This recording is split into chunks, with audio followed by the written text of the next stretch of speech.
Hey everyone, this is Pete, and welcome back to Atari ST A to Z, a series of short playthroughs of Atari ST games, some of which I grew up with and some which are new to me. Today is one of the former. Today we're looking at Casino Roulette, which was a 1987 release by CDS Software, marketed as a complete simulation of the most popular international casino game. It was written in Power Basic by Highsoft, and it made use of a very popular bit of speech synthesis software called the MC68000/AY38910 Speech Synthesizer 2.0, developed in 1986 by AD Beveridge and MN Day. This has got a very distinctive sound to it. It's quite similar to sort of the iconic sound that Stephen Hawking's old speech synthesizer used and that kind of thing. So you probably recognise the sound of it when you hear it, but it was quite commonly used, particularly by CDS Software. They used it in this Casino Roulette program, and they also used it in their Colossus chess simulation as well. So this is Casino Roulette. I've got a very battered old copy here. This is actually, I think, one of the first games we got on the Atari ST because, as I've said numerous times on this series before, both my father and my brother were reviewing things for Page 6 magazine, later New Atari User. And I remember this being one that they reviewed. So, we got the packaging there. Nice little representation of a spinning roulette wheel there. And on the back, we've got a few screenshots and a bit of blurb. This is where the claim about it being a complete simulation of the most popular international casino game comes from. Using the international or French style table, as found in casinos across the world with an apostrophe where it shouldn't be, the program allows up to 8 players to gather around the screen and chance chips on the spin of a wheel. Casino Roulette allows the players to place their bets in any combination of the 15 wagers allowed before the wheel is spun and the ball is sent on its journey of chance, and so on. So, specific features that are listed on the packaging here: comprehensive manual, computer players, hide screen, new game facility, player performance screen, speech, wheel performance screen, and wheel sequence screen. So you'll see all those in here. This is actually sort of built around the gem interface that we've talked about before. So it's sort of very representative of the kind of iconic Atari ST interface. Now, inside the packaging, we have the aforementioned comprehensive manual, which we'll have a look at in a sec. I've got a disc there, which is kind of ghetto looking. But yeah, that's not a pre-release disc or anything, as far as I'm aware. That is how the final version looked. Because if you look on Atari Mania, they've got scans of the original disc and so on, and you'll see it looks like that. So let's have a look at this comprehensive manual. So, contents: welcome to Casino Roulette, loading the program, about the guide to playing, how to play roulette, so it explains all the different types of bets here, how to operate the program, so how you can set up multiplayer games, place bets and so on, and then what all the basic menus do. So yeah, there's definitions of all the bets you can make in international or French style roulette here. With all the French terminology as well, which the speech synthesis, well, it has a go at pronouncing, but it's not very good at it. But you know, it's not French, so we can give it there. But yeah, there's sort of 15 different bets you can do here, and then there's various different systems of betting that you can use. So sort of tactics you can use, and then a view of the whole table there, so that you can figure things out for yourself, and then bits and pieces about how to run the program and stuff as well.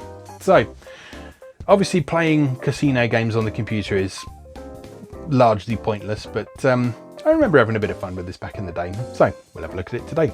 So let's go play Casino Roulette. Okay, here we go with Casino Roulette. We're just loading this up from one of the automation discs. So there we go.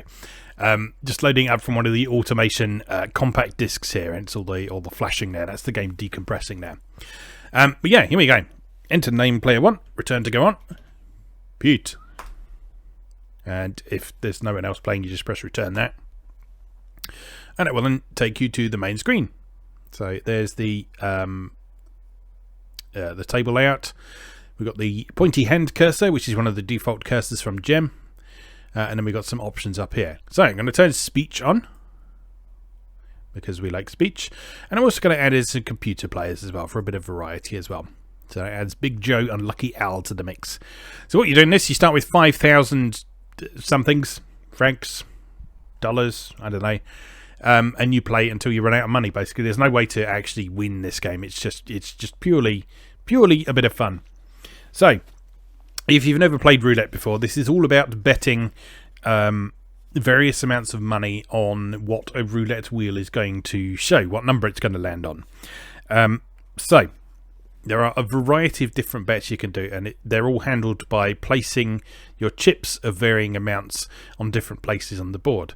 So the simplest bets are noir and rouge down here, which is betting on black or red. So that's basically a 50-50 option. And if you look up in the top right of the screen there, you can see the actual odds of the bet that you're putting there.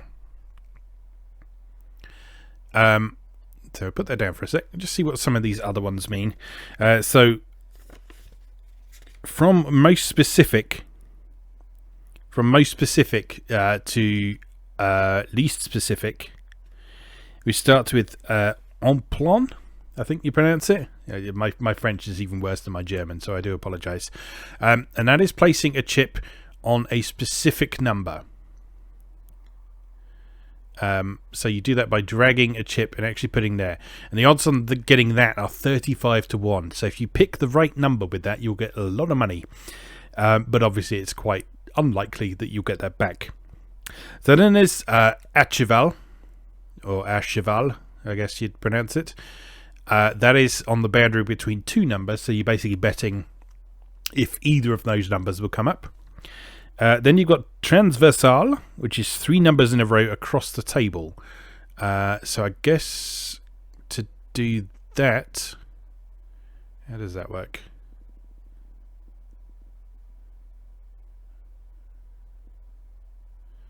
I'm not sure where you put your chip for that.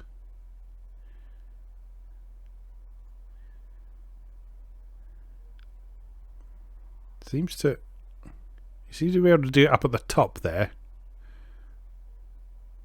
But, I don't know. Hold on. What is it saying here? 3 numbers in a row across the table. The chip is placed on the outside line of the row. 0 can be included in a transversal by placing the chip on the intersection of the lines between dividing the numbers. Oh, okay. So, to do that normally, you would put it here. Just at the outer edge of the row of 3 numbers. And the odds on that are 11 to 1. So it's still a reasonable thing because you're basically just betting on 3 numbers there. We then have un quart, which is 4 numbers in a square.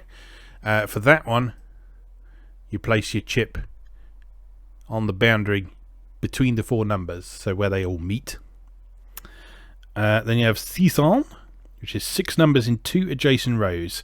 The chip is placed on the intersection of the dividing line between the rows and the perimeter line, and this is 5 to 1. So I guess you put that there for 600. That's betting on 6 numbers at once. Colonne, which is 12 numbers in a column. You do that down here, I think. Yeah, you put it in one of these spaces down here. Douzaine, which is 12 numbers forming a 3x4 rectangle. Bets may be played on the first 12, second 12, or third 12 blocks of 12. How do you do? Oh, that's these ones down here. Don't seem to be able to put it in there. Yeah, we're just getting douzaine à cheval, which is... Oh yeah, there we go. You just have to be pretty precise with that one. À cheval, as you may remember, is putting it on the boundary between 2 things, and you can do that with all of these alternatives as well. So you can do a, what was it called?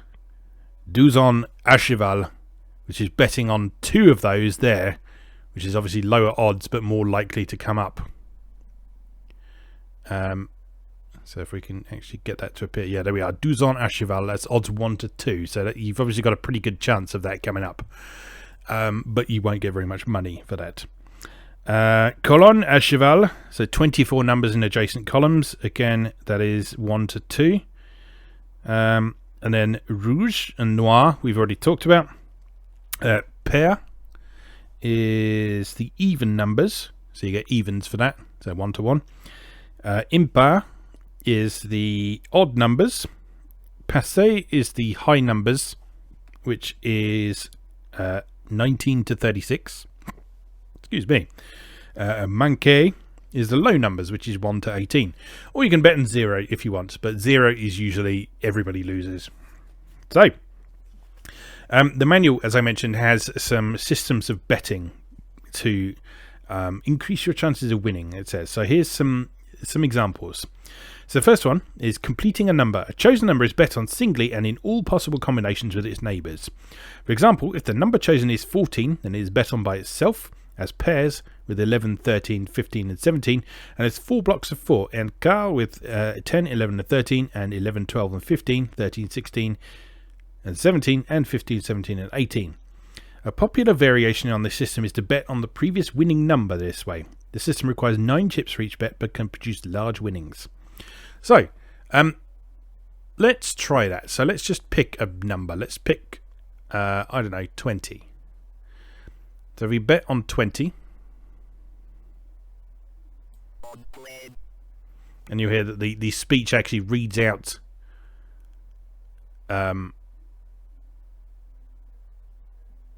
what you're doing.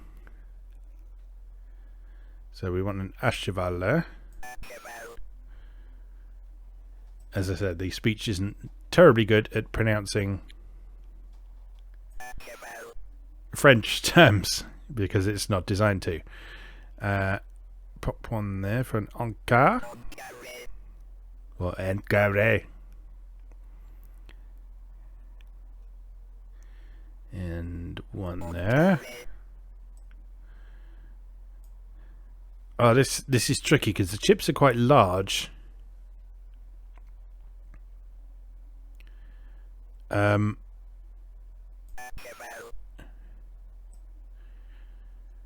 And so it's kind of hard to position them once there's a few down there. Well, let's go with that. Let's see how we do with that. So we then hit spin wheel. Now Big Joe gets to place his bets first of all. And we get to watch them in excruciating detail. He's placing $1 on red. And Lucky Al is placing $500 on black. And 500 on one of the columns. And then the wheel spins. And we're off. Now you notice this isn't an accurate simulation of the wheel spinning, because if you look, the 0 is just sitting there at the top all the time. So I didn't win anything there, which is a shame. Big Joe didn't get anything, and Lucky Al got his money back from the look of things. So we then clear the table. And now Pet is playing, because this speech synthesizer can't pronounce Pete unless you spell it out phonetically. Right, so what you can do then is you can look at these various options up here and look at the wheel's overall performance, which is the number of times that different things have come up. So there's a bar chart there, so you can see if certain numbers are coming up more often than others. And down in the bottom right, there's also blacks, reds, odds and evens. So you can analyse what's going on that way. Then there's the wheel sequence, which just shows you the last 102 numbers from the look of things. Yeah. So what was the last number? Last number was 8. So let's try that same strategy that we just attempted and failed miserably at on number 8. So if I bet on 8 first, and then on all the surrounding chevals. Oops. So you just click on a bet to remove it from the board if you decide you don't want to do that. This game could really do with like a zoom function. And like I say, as you see, it gets very cluttered very quickly. And if you imagine playing this with 8 people, which it is possible to do, obviously you take it in turns, But yeah, you play this with 8 people. You imagine how chaotic that board would get.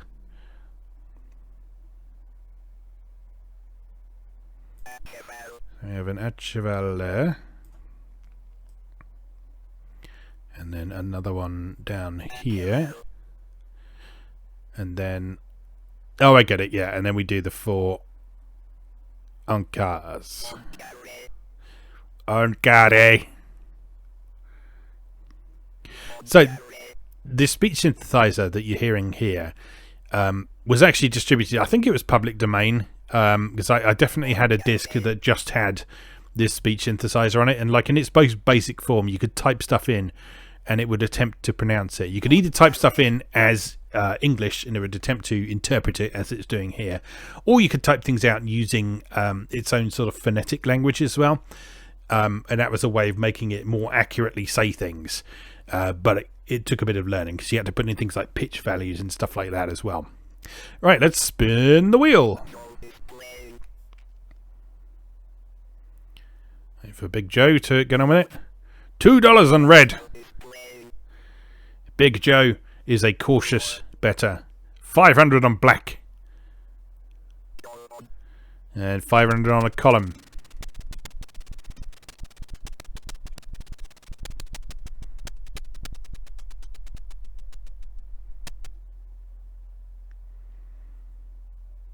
Alright, so it's a 16. So I have missed out on that again as well. Big Joe and Lucky Al also missed out as well. You can actually check the player performance as well. So you can see sort of your highest and lowest amount of chips that you've had, how well you're doing, and who is, quote, winning, as it were. Right, clear the table. Let's do it again. Let's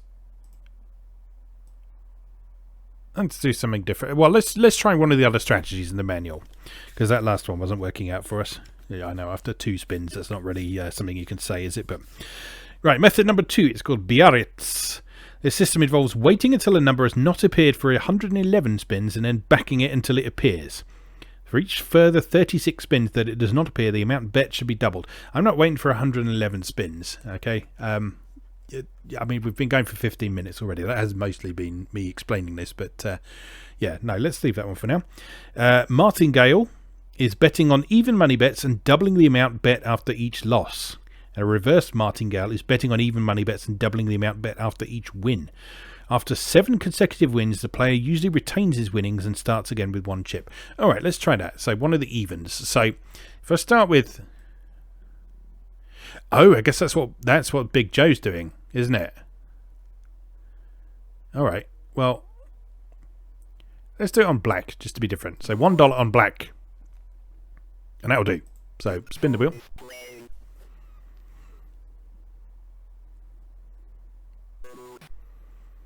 And $1 on red. 500 on black. He loves that column, doesn't he?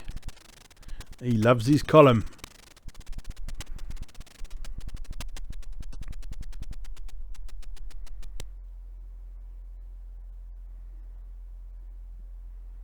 Alright, so 23. So that's a red. So we did not get what we wanted there. So we double our bet if we're doing the Martingale system. So if I now put $2 on black and spin the wheel.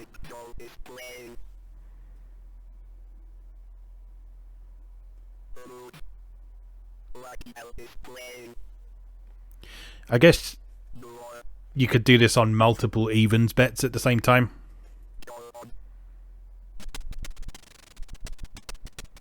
Let's try that next time, see if that helps. I mean, it's gambling, so you know none of these strategies are going to work. But 27, so that's a red again. So, all right.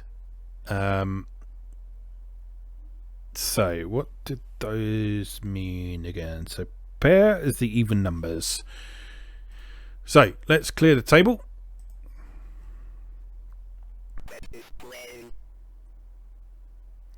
I'll stick a 5 on black this time. And just a 1 on even. Oops, that's 5 again. That's not what I clicked on. There we go. And a 1 on there.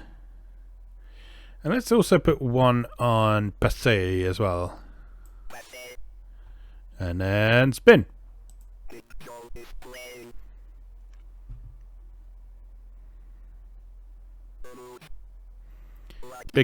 Big Joe's really adventurous with his betting, as you can see. Is he going to go on the right column? He is. Lucky Al is equally inventive with his betting. I smell that there may not be that much AI in this program.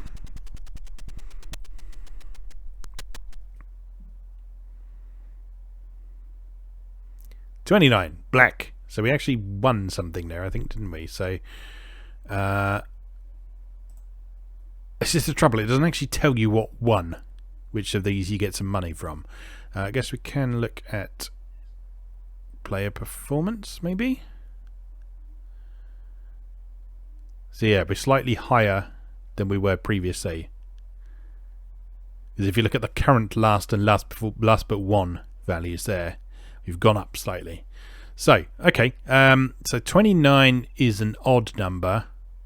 So we want to reset the blacks, but we want to increase the pair and the passé numbers. Okay. Alright, so back to 1 on the blacks. And 2s on pair and passé. It seems like a very slow way of building up your winnings, but I can see the theory behind it.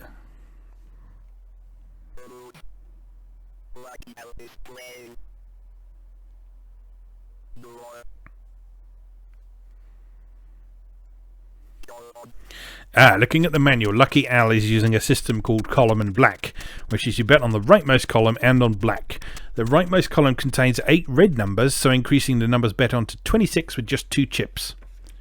Okay, so that is a strategy that he's using there. Okay. Alright, what are the other ones we haven't tried yet? The Alember system. Betting on even money bets and increasing the stake by 1 chip after each loss, reducing it by 1 chip after each win. Okay, so that's very similar to Martingale. Okay. Well, let's just continue for just a little while. I don't want to play this for too long because it's I mean, we've pretty much seen everything this has to offer now, but let's just do a couple more rounds just to see what's going on. Let's try Lucky Al's system. So we'll bet on there and on the right hand column. Let's also supplement that with the first system. What was the last number?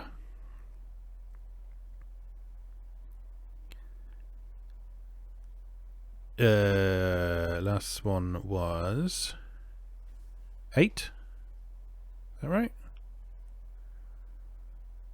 Am I reading that correctly? Yeah, I guess it must be 8. Alright, so let's stick a 50 on 8.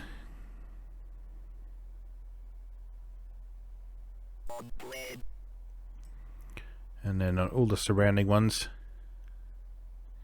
So it's a bit sluggish to drag these things. That's one of the issues with this. I think that might be a side effect of several things. One is the fact that this is written in a dialect of BASIC, and so it's probably not sort of super optimized for high-speed graphics handling and so on. Secondly, Gem itself isn't really designed for throwing lots of graphics around.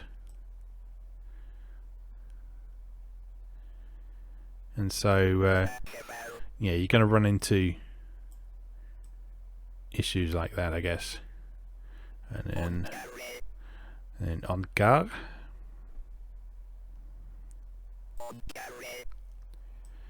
And 2 more of them. Down here.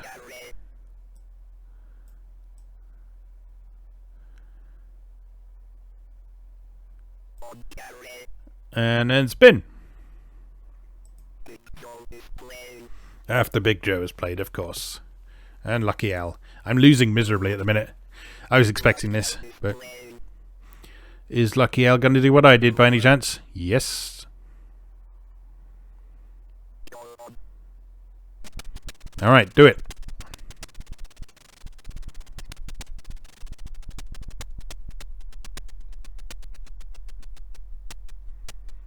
What have we got this time? 29. Oh, I got some money back. Good stuff. Right, I think I've probably had enough of that now, but there we go. That was Casino Roulette. Like I said, I do have some quite fond memories of this game, largely because of the speech, but it also introduced me to the game of roulette. This was the first time I ever saw roulette and learned how to play it, so I actually learned the rules of the game of roulette from this game. I didn't learn how to get good at it, obviously, because I don't remember reading that manual. I don't remember reading about all those betting strategies, but yeah, and that's that. Like I say, this was probably one of the first games I played on the Atari ST, so it's always going to have a sort of a certain fond place in my heart because of that. Anyway, as always, thank you very much for watching, and I'll see you again next time.